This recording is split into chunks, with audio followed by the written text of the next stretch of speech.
Assalamualaikum warahmatullahi wabarakatuh. Selamat datang di channel Johnny Roxen. Di kesempatan kali ini saya masih akan bercerita tentang Provinsi Sumatera Barat, di mana ceritanya masih merupakan kelanjutan dari cerita di video sebelumnya, di mana setelah saya selesai dengan urusan di Kota Payakumbuh, saya langsung bertolak untuk menuju ke Bukit Tinggi. Bagi Anda yang baru menyaksikan video ini, saya sarankan untuk terlebih dahulu menonton video sebelumnya, yaitu tentang perjalanan di Lembah Harau, karena cerita kali ini merupakan sambungan atau kelanjutan dari cerita sebelumnya, sehingga sangat disarankan sekali untuk menonton terlebih dahulu video Lembah Harau agar tidak gagal paham ya.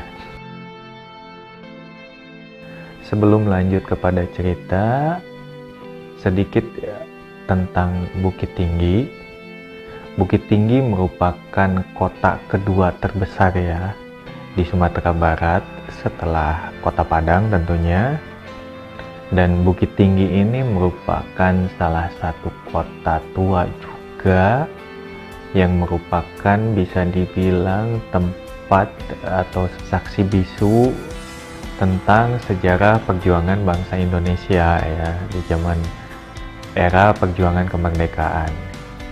Bahkan kota Bukit Tinggi ini sempat menjadi ibu kota ya dulu sekitar tahun 1948, di mana saat itu didirikan pemerintahan darurat Republik Indonesia ya di kota Bukit Tinggi. Karena di tempat lain di Jakarta, Yogyakarta sudah jatuh ke tangan Belanda. Dan itu menurut literasi yang saya baca. Dan kota Bukit Tinggi sendiri merupakan salah satu kota yang masih berada dalam wilayah Bukit Barisan ya. Jadi kalau teman-teman yang sempat melihat cerita tentang Lampung Barat, di mana saat itu saya ulas juga sedikit tentang Bukit Barisan. Jadi Kabupaten Lampung Barat itu salah satu kota yang dilalui oleh Bukit Barisan ya. Sementara di Sumatera Barat, salah satu kota yang dilalui oleh Bukit Barisan adalah kota Bukit Tinggi. Bukit Tinggi sendiri diapit oleh dua gunung ya. Tentunya gunung yang sudah terkenal yaitu Gunung Marapi serta Gunung Singgalang. Maka tak heran ya kalau Bukit Tinggi itu memiliki cuaca yang cukup dingin sejuk lah ya, dan itu sangat cocok cuacanya dengan orang-orang yang berasal dari daerah Jawa Barat seperti saya ini. Sehingga saat itu pun ketika saya berada di Sumatera Barat, saya cukup merasa nyaman. Lanjut kepada cerita. Jadi saat itu sesampainya saya di kota Bukit Tinggi, jadi setelah saya beres dengan urusan di Payakumbuh dan saya diantar oleh salah satu ibu pejabat Pemda Kota Payakumbuh menuju ke Bukit Tinggi, akhirnya sekitar sore hari lah ya saya sampai di Bukit Tinggi. Untuk kemudian kami berpisah karena memang si ibu beserta keluarganya pergi menuju Bukit Tinggi untuk mengunjungi sanak saudaranya. Sementara saya langsung menuju ke salah satu penginapan yang ada di Bukit Tinggi untuk kemudian berencana menginap satu malam di Bukit Tinggi. Setiba di penginapan, saya langsung beristirahat ya sejenak. Ya biasalah ya, sambil mandi dulu. Hingga maghrib menjelang, saya pun mulai keluar dari penginapan ya, hanya untuk berjalan-jalan ke sekitar area Jam Gadang ya, dimana di sekitar area berdirinya Jam Gadang itu terdapat pasar ya. Saya kurang tahu persis nama pasarnya apa, kalau tidak salah kala itu pasar atas sama pasar bawah lah ya kalau tidak salah. Jadi saya memutuskan keluar penginapan menuju ke spot yang cukup terkenal juga di Bukit Tinggi, yaitu Jam Gadang gitu. Menghabiskan waktu di sana sambil berkeliling di pasar atas dan pasar bawah mencari souvenir-souvenir yang bisa saya bawa untuk pajangan di rumah gitu. Sekalian untuk mencari makan malam. Dan saat itu saya berjalan-jalan seorang diri saja ya di sekitar sana, karena memang penginapan saya juga kebetulan berada di daerah sana, tidak jauh, jadi saya cukup berjalan kaki saja sambil menikmati suasana malam di sekitar area Jam Gadang yang memang cukup berkesan ya saat itu ketika saya menghabiskan waktu malam di sekitar Jam Gadang itu sambil berjalan-jalan mencari souvenir serta mengambil beberapa foto ya.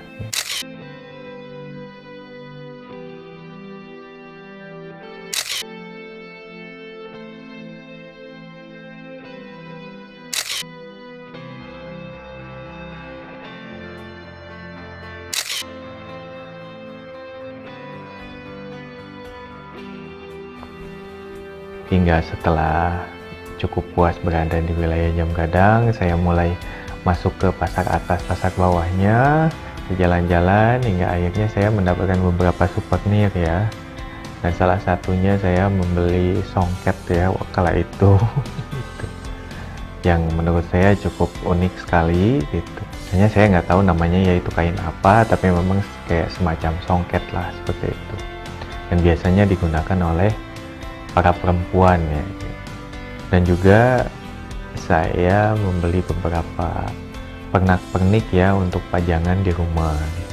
Setelah cukup puas berjalan-jalan malam itu sekitar pukul 10 mungkin ya, pukul 11, akhirnya saya memutuskan untuk kembali ke penginapan beristirahat karena keesokan paginya saya masih harus bekerja gitu. Walaupun memang kedatangan saya di Bukit Tinggi ini tidak terlalu lama karena urusan pekerjaan di Bukit Tinggi pun bisa dikatakan tidak terlalu banyak. Ya waktu itu saya hanya sekitar mengunjungi 2 kecamatan saja kalau tidak salah.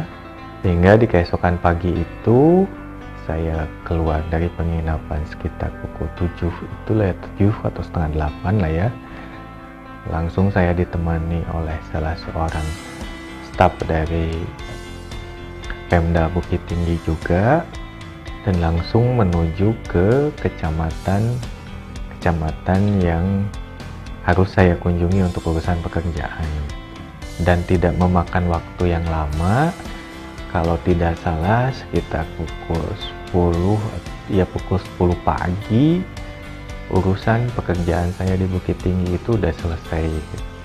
Sehingga akhirnya saat itu saya memutuskan untuk berjalan-jalan ya menuju ke salah satu lembah ya yang paling terkenal, dan saya pun sebelumnya sudah pernah mendengar tentang lembah tersebut, yaitu Ngarai Sianok. Jadi pagi itu kami berdua langsung menuju ke Ngarai Sianok ya dengan menggunakan motor ya, sepeda motor, karena saat itu mobilisasi saya di Kota Bukit Tinggi itu dengan menggunakan motor kepunyaan seorang staf dari Pemda Bukit Tinggi ya. Tidak butuh waktu lama ya dari Bukit Tinggi menuju ke Ngarai Sianok itu. Hanya dalam waktu sebentar saja kami berdua sudah sampai di Ngarai Sianok. Sesampainya di Ngarai Sianok, saya langsung mengeksplor tempat tersebut. Jadi Ngarai Sianok ini merupakan lembah ya, lembah jurang gitu. Jadi sebuah lembah jurang di mana di jurang tersebut ada aliran sungai gitu yang lebarnya mungkin sekitar 200 meteran ya, sementara ngarai-ngarainya itu memiliki ketinggian mungkin sekitar 100 meteran lah ya gitu. Dan sebenarnya Ngarai Sianok ini bisa dikatakan berada di dalam wilayah administratif Kabupaten Agam ya. Jadi di ujungnya perbatasan antara kota Bukit Tinggi dengan Kabupaten Agam. Dan Ngarai ini membentang ya dari sisi selatan Nagari Koto Gadang hingga ke Nagari Sianok 6 Suku. Jadi membentang sekitar 15 kilometeran lah ya mungkin gitu. Sesampainya di Ngarai Sianok, saya langsung mengeksplor ya di wilayah tersebut. Di antaranya saya sempat menuju ke jembatan gantungnya, terus berjalan-jalan menuju ke atas tebingnya tersebut gitu. Jadi di sana tuh ada kayak semacam tangga ya, tangganya itu mirip inilah gitu, miniatur tembok Cina mungkin ya bisa dikatakan. Jadi tangganya tersusun dari bawah menuju ke atas tebing gitu, dan itu spot-spot yang cukup bagus ya jika kita mengambil foto di sana gitu. Ada mungkin sekitar 1 jam saya menghabiskan waktu untuk mengeksplor wilayah tersebut gitu, jadi jalan sana kemari, sehingga akhirnya saya pun merasakan matahari yang semakin terik. Namun ya karena cuaca di sana itu cukup dingin, meskipun matahari terik tapi tetap saja kita akan merasa dingin ya gitu. Kesan pertama yang saya dapatkan ketika melihat Ngarai Sianok ini takjub ya, sungguh luar biasa gitu. Keren lah ya, karena saya melihat hamparan hijau, pemandangan yang cukup memanjakan mata. Setelah cukup puas melihat-lihat, mengeksplor wilayah tersebut, akhirnya saya pun memutuskan untuk sekedar beristirahat ya di warung-warung sekitar Ngarai Sianok. Kala itu sambil makan siang ya. Dan kebetulan ketika kami beristirahat tersebut, kami menyaksikan beberapa para penghobi off-road ya, yang saat itu kebetulan kami temui mereka sedang off-road di Ngarai Sianok gitu. Jadi sambil makan siang saya menyaksikan pemandangan para off-roader berlalu lalang di Ngarai Sianok.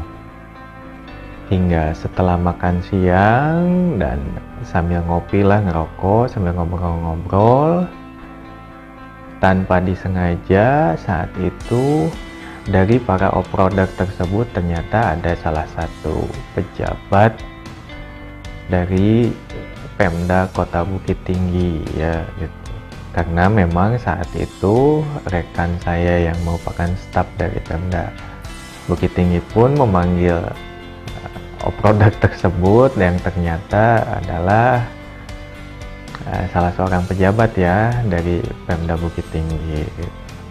Setelah staf yang menemani saya tersebut memperkenalkan saya kepada bapak-bapak tersebut, akhirnya beliau meminta maaf ya waktu itu ke saya karena katanya belum sempat menemui, dan memang ternyata justru malah kita dipertemukan di Ngarai Sianok gitu. Dan saya pun saat itu meminta maaf juga karena saya tidak ya istilahnya tidak terlebih dahulu sowan dulu ke beliau gitu. Jadi saya langsung berhubungan kontak-kontakan dengan stafnya saja untuk urusan pekerjaan di Bukit Tinggi gitu. Jadi saya tidak sowan dulu lah istilahnya. Karena saat itu kami bertemu di Ngarai Sianok dengan kondisi santai dan si bapak tersebut sedang melakukan hobinya yaitu off-road, akhirnya saya pun diajak untuk off-road ya. Dan saya mencoba kendaraan atau mobil Jeep yang beliau miliki. Jadi secara tidak langsung saya waktu itu dapat wisata gratisan juga ya di Sianok dengan mencoba medan off-road yang ada di Ngarai Sianok gitu. Ya tentunya cukup seru juga karena medan off-road di Ngarai Sianok itu melewati sungai yang ada di jurang Sianok tersebut gitu, dengan ke beberapa medan lainnya yang ditemui, sehingga cukup seru ya gitu, sampai akhirnya saya pun cukup lupa waktu sampai baru sekitar mungkin azan asar ya, selepas asar akhirnya kami pun memutuskan untuk menyudahi keseruan di Ngarai Sianok ini gitu. Jadi saat itu saya cukup beruntung banget ya gitu, yang tadinya main ke Ngarai Sianok itu ya sekedar untuk jalan-jalan lah ya, itu menikmati pemandangan, ternyata malah berkesempatan untuk menjajal medan off-road juga yang ada di Ngarai Sianok gitu.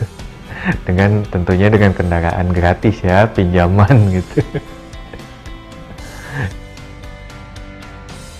Selepas asar, saya bersama staf dari Pemda yang menemani saya tersebut langsung menuju kembali ke penginapan gitu untuk ya beristirahat. Saya pun mandi gitu, serta sekalian pamitan karena mungkin di keesokan paginya kami tidak bertemu lagi, karena di keesokan harinya saya langsung memiliki tugas lain di tempat yang lain juga, yaitu menuju ke kota Pariaman. Namun karena jarak Bukit Tinggi menuju ke kota Pariaman ini tidak terlalu jauh juga, jadi saya pun saat itu memutuskan untuk masih menginap di Bukit Tinggi. Keesokan paginya saya dijemput oleh salah satu ya mungkin aparatur staf dari Pemda Kota Pariaman saat itu pagi-pagi, dan langsung menuju ke Pariaman. Jarak tempuh dari Bukit Tinggi ke Pariaman itu saya lupa ya persisnya berapa jarak tempuhnya, cuma kalau tidak salah ingat waktu itu sekitar 2 jam atau 2,5 jam lah ya mungkin gitu.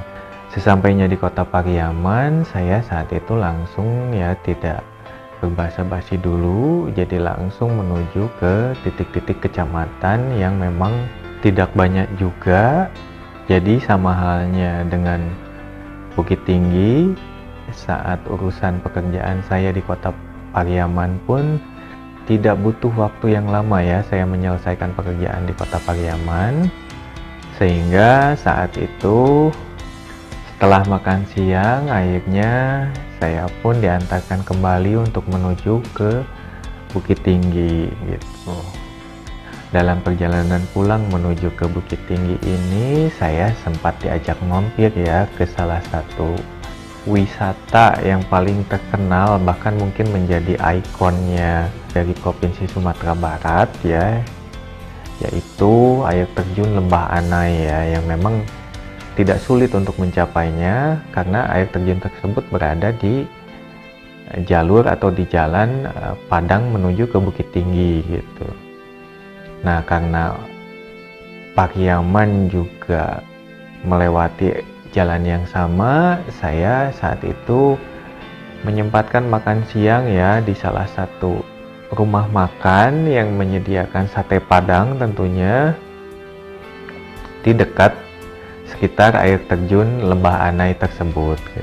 Bisa dibilang daerah Lembah Anai ini mirip-mirip ya dengan daerah Cadas Pangeran yang ada di kampung halaman saya di Sumedang. Jadi memang tidak begitu jauh lah ya kondisi jalannya seperti itu. Jadi jalan raya berkelok-kelok yang diapit oleh tebing serta jurang, namun di Lembah Anai itu ada air terjun yang terlihat gitu jadi ketika kita berhenti di pinggir jalan pun dengan sangat mudah kita bisa menikmati air terjun Lembah Anai tersebut gitu. air terjun Lembah Anai tersebut memang menjadi ikon Provinsi Sumatera Barat ya, karena kalau kita makan di restoran rumah makan Padang itu biasanya foto atau gambar Lembah Anai itu biasanya suka terpajang ya di rumah makan tersebut gitu ya. Termasuk di salah satu rumah makan yang dekat kantor saya di Jakarta pun mereka memajang foto Lembah Anai dengan ukuran yang cukup gede ya, cukup besar sekali Kak, di tempat makannya tersebut gitu. Makanya mungkin karena itulah Lembah Anai ini bisa dikatakan sebagai ikonnya dari Provinsi Sumatera Barat gitu. Saat itu kami beristirahat ya di sebuah rumah makan. Kala itu saya tidak makan ya, tapi memang memesan sate yang unik ya, unik. Jadi sate Padangnya itu kita tuh kayak dikasih baskom gitu. Kasih baskom yang gede dan di sana itu satenya banyak banget gitu kan. Terus nanti ada soto lontong ya, jadi kayak kita dikasih lontong sebagai makannya ya, sebagai nasinya mungkin gitu ya, sambil kita ngemil dari sate Padang tersebut gitu. Jadi kita ngambil gitu, nanti habisnya berapa tusuk baru itu yang dibayar gitu. Jadi kurang lebih seperti itulah cara penyajiannya gitu. Dan pada awalnya memang saya tidak terlalu suka ya dengan sate Padang tersebut gitu. Karena kalau tidak salah, saya tuh pertama kali mencicipi sate Padang itu ketika saya masih zaman kuliah ya di kampus di Bandung dulu. Itu saya sempat mencicipi sate Padang untuk pertama kalinya dan memang agak terasa asing ya, agak terasa asing dan memang agak kurang cocok di lidah.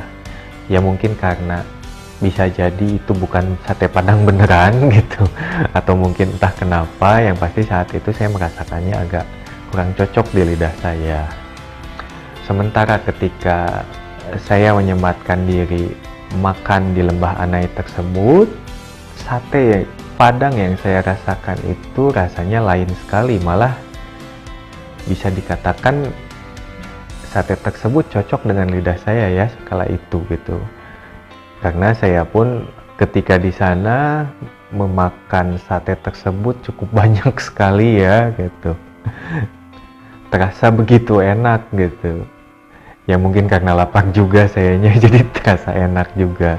Tapi yang jelas cukup enak ya, dan itulah kenapa akhirnya saya mulai suka dengan sate Padang gitu. Dan tidak lupa saat itu juga saya berkenalan dengan salah satu minuman khas ya dari Sumatera Barat ya, yang pada awalnya juga saya cukup merasa asing dengan minuman tersebut, yaitu teh telur ya gitu. Saat itu saya ditawari oleh rekan dari Pemda Pariaman tersebut gitu. Jadi Mas cobain deh nih teh telur katanya. Jadi saat itu awalnya saya menolak, enggak gitu, karena dalam mindset saya waktu itu teh pakai telur gitu ya otomatis bisa jadi rasanya bau amis ya gitu mungkin gitu. Namun setelah saya ya udahlah memutuskan untuk mencobanya, ternyata apa yang ada dalam bayangan saya itu berbeda ya. Ketika disajikan teh telur itu ternyata terlihat seperti teh tarik ya, mungkin seperti teh tarik, dan entah itu teh telur itu dibumbui dengan apa saja saya kurang tahu, namun yang pasti saat itu saya merasakannya cukup enak sekali gitu, dan sama sekali tidak terasa bau amis dari telur tersebut gitu. Jadi kurang lebih dua jenis makanan itulah ya yang akhirnya bisa berkenalan dengan lidah saya gitu. Dan alhamdulillah sampai sekarang pun saya masih menyukainya. Setelah cukup puas kami berada di sekitar Lembah Anai, akhirnya kami memutuskan untuk melanjutkan perjalanan kembali ke Bukit Tinggi. Sesampainya di penginapan, saya pun check-in kembali ya, jadi menginap lagi 1 malam karena hari sudah sore, jadi saya kembali menginap di Bukit Tinggi untuk kemudian baru di keesokan harinya saya memutuskan untuk melanjutkan perjalanan ke Kota Padang. Namun cerita kelanjutan dari perjalanan saya di Provinsi Sumatera Barat ini saya cukupkan sampai di sini dulu. Untuk kemudian di video selanjutnya nanti saya akan melanjutkan lagi tentang cerita ini dan tentunya tentang cerita di sekitar Kota Padang juga Danau Maninjau. Terima kasih sudah menyaksikan video ini. Saksikan terus kelanjutannya. Dan seperti biasa, bagi Anda yang sedang menyaksikan video ini, saya selalu doakan agar selalu diberikan kesehatan serta kelancaran dalam berbagai urusan. Akhir kata, Assalamualaikum warahmatullahi wabarakatuh. Sampai jumpa lagi di video selanjutnya.